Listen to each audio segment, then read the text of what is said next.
Hi everyone, and thanks for watching aVRjourney. Today I have a special guest here, Oliver from Collect, and we're going to talk about his company, his app, and the 360 video industry as a whole. Oliver, welcome. Thank you.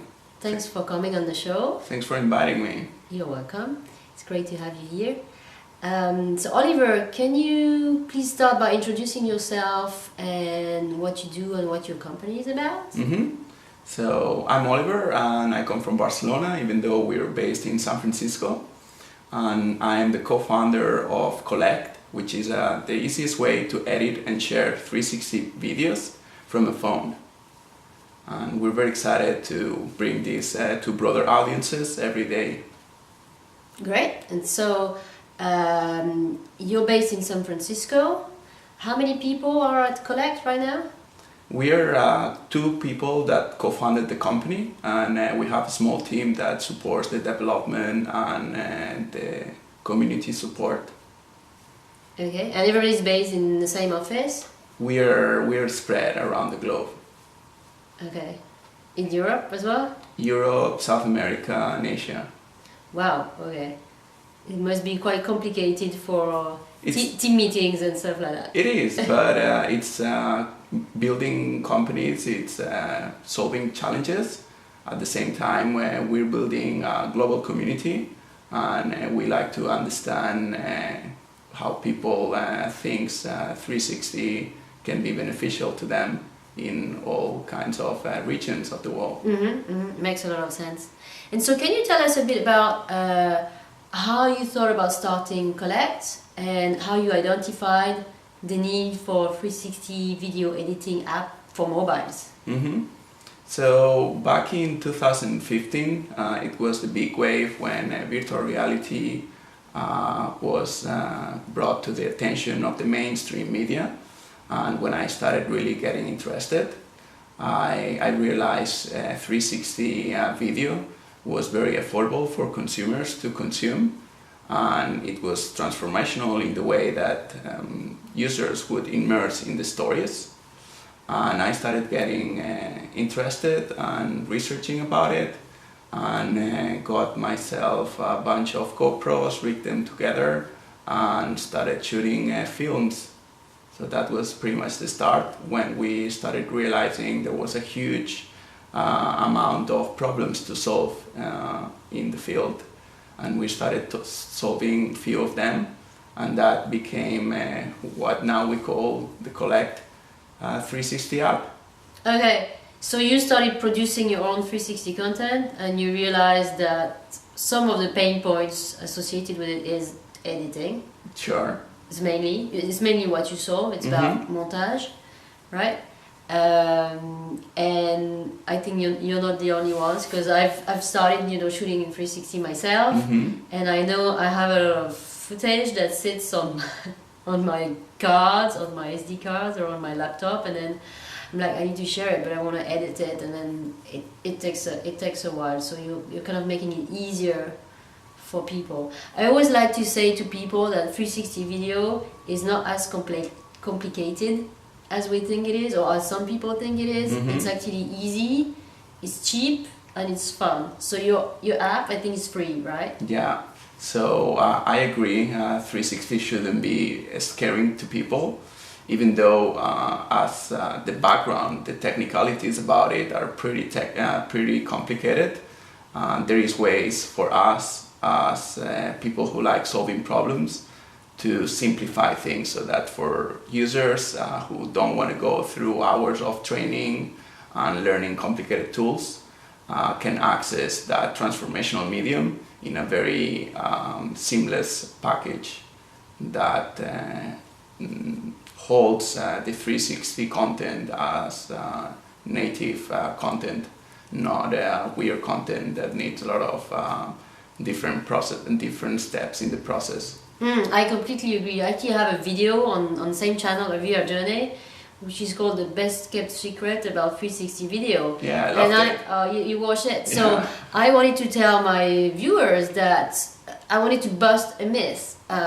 People do not need to invest or learn a complicated piece of software or tool to edit 360 video and create content. So all they need is their camera, and with their smartphone, then they can get going. They are welcome to, of course, if they're advanced users or they're comfortable with technology, get more sophisticated software on their PCs and do fancy stuff. But if you want to do simple stuff and still have fun and share with the world, then it's you can do it for free with very little investment in time and of learning, and then even money. And I think we are at the very start of 360 as a mainstream medium.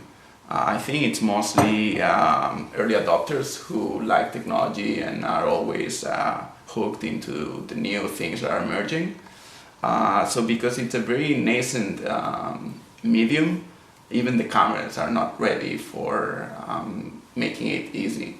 So you have few people who don't want to know what the technicalities are about, and the cameras and the apps like ours and the platforms are simplifying things. I believe we're still not there, as not everybody can treat 360 or create 360 without a little of knowledge, but I think we're getting there as the pipeline for creating 360 is getting more and more mobile, and that requires us to make broader efforts into simplifying it. And that's what Collect is all about. It's about making it just as simple as, or even easier than creating flat content in 360. But in my view, I think there's one barrier. It's not just creating the content, it's the way it's shared and then it's consumed by other people. So my friends are quite knowledgeable in 360 photo and video because they keep sharing them, and so they are forced to view them.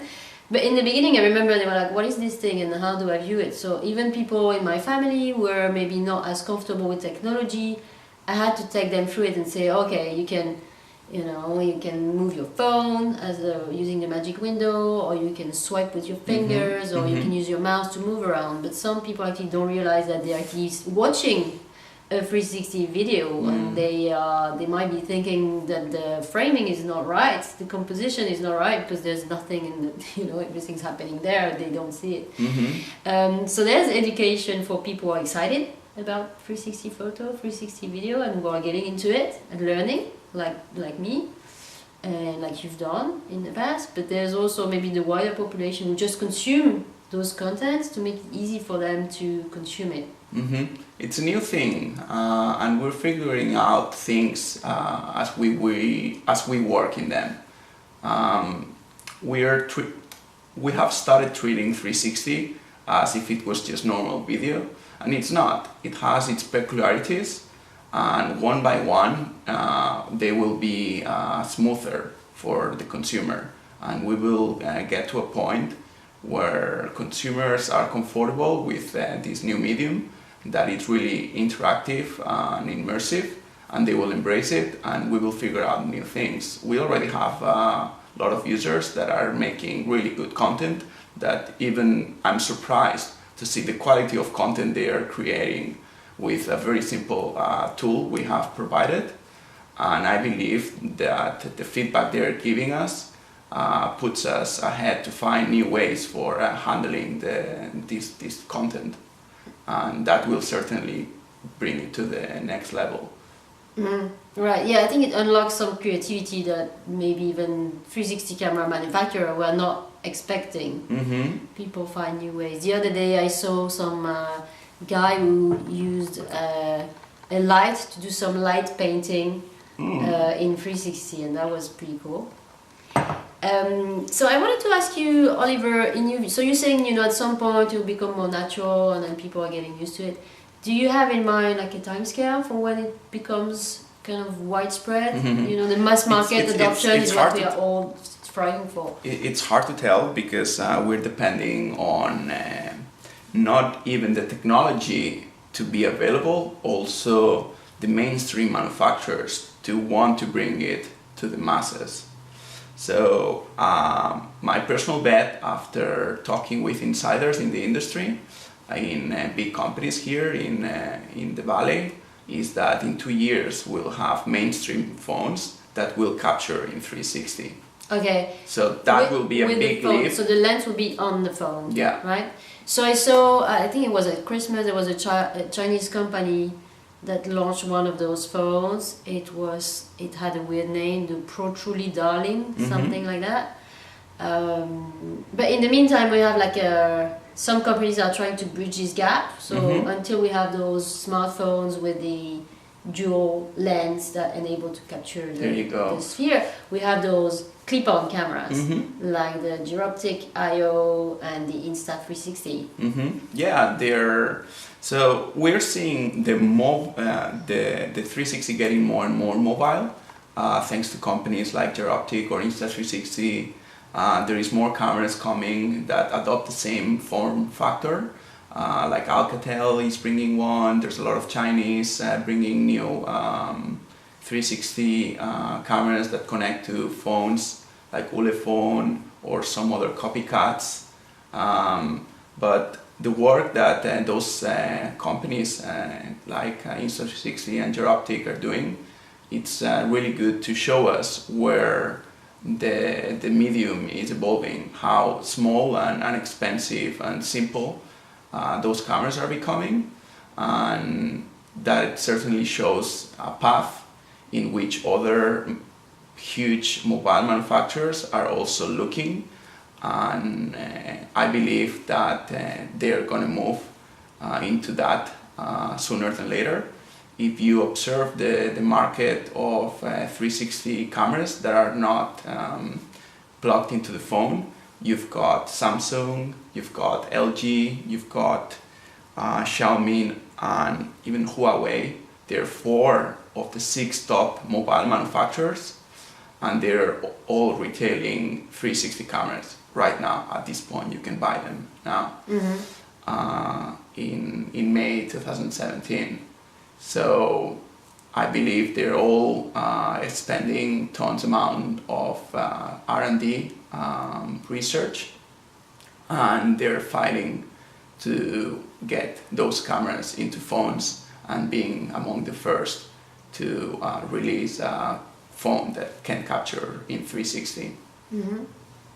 Okay, and in my view, capturing 360 with your phone is a slightly different use case from capturing with a camera. Totally. So for example, if I want to do a more polished video, like I want to do a short film with a narrative, and I want to be able to get out of the shot, for example, then I would put my camera on a tripod, and then I would go out of the room, use my phone as a remote, and do some stuff when I'm not, in the room. If I use my phone, then you have to have the phone, so either you're holding the phone or you put it on the stand, but then you have less flexibility into how you're filming, and sometimes the quality is not as good. So I see those as maybe branching out as different usage of 360, and they may be both consumers, because I see consumers doing both, but so using your phone to me is like more in favor of doing the instant sharing. The live 360 is one example, so but it could be capturing something and sharing it immediately, and then doing something with a tripod and maybe having a scenario and a script is more like if you want to do something more polished, something that doesn't need to be instantly on social network, but I want to do post-production on. And I want to edit it, and I want to add maybe a title, I want to add some special effects or something. So do you also foresee kind of a branch out of the use cases for 360 video? I think I agree. There's different use cases that are all very exciting. You've seen more of the handheld form factor that we have inherited from the GoPro culture, in which people go on the mountain hiking or on holidays to the beach, and all these kinds of use cases in which the phone is really not the actor. It's just not part of the story. But at the same time, I'm personally most excited about the use case, truly mobile use case. I think the best camera is the one you have with you. And once you have a 360 camera in you, like now we can have with the Gyroptic and the Insta360 and all the other cameras that are following, it's the most powerful. Because once it's with you, it's when you start using it more, and when you start learning where the possibilities are. You have probably experienced now new ways of capturing 360 because you were looking at the screen and you knew what was happening and it was in your pocket and you could easily do it. If you have to prepare yourself for a tripod and charge a camera, it's just different steps that stop you from capturing naturally. And that is the use case that excites me more, and that is the mission of the company we have founded, which is helping collecting moments in 360 and leave them later immersively in VR. Okay, but if everybody started doing 360 live streaming, then there'll be no need for an editing app. Well, what do you think? You could guess that all this content gets uploaded to the cloud, and it's very hard to process for the users. So it's live streaming. It has a big momentum. It's very engaging, seeing where your friends are and being part of the story. But once that hype of the live streaming is finished, then it's not as engaging as a movie that tells the story from different sides and with more focus into the story instead of the momentum. But do you expect people that will be doing live streaming and then revisit those videos to edit them into something else? It's a way that we can look at. Again, I think we're discovering a lot of things. Live streaming, it's also very new. We have only been able to easily live stream flat content for maybe half a year, not even. And I think we're scratching the surface, and I think there will be more integration between online and offline content in the future. It's definitely a field that still has a lot of room for innovation. Yeah, it's very exciting, I think, right now, because we are in front of a medium that has some early adopters, but everything still needs to be defined, and there's a lot of possibilities. Sure.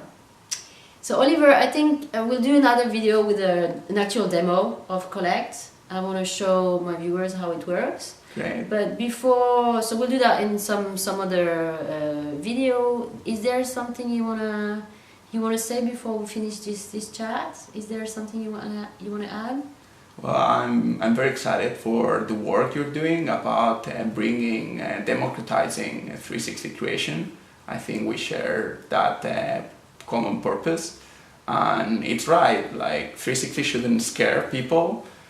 We're not there yet, as 360 can just be seamlessly understood by users, but it's a good work that we're paddling the road. Yeah, well, thanks for the kind words. My personal goal is to have a higher number of my friends getting a 360 camera for Christmas. Okay. So, I still have a few more months.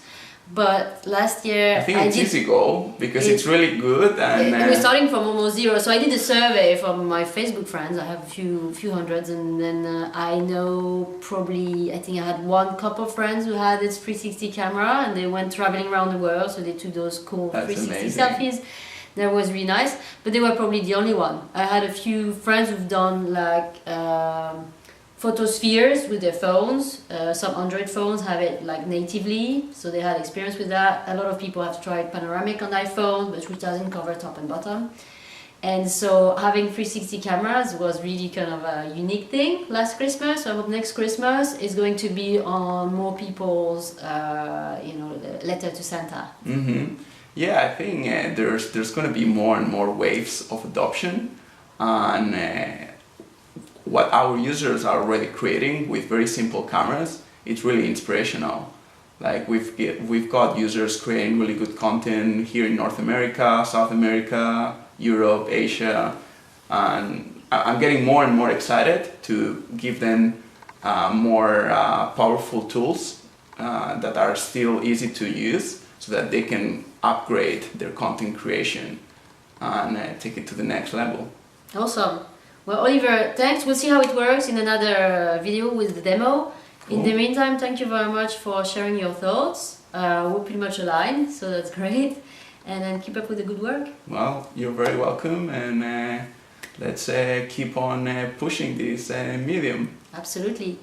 So thank you guys for watching, and then stay tuned for more on 360 video tips and tools. Bye guys.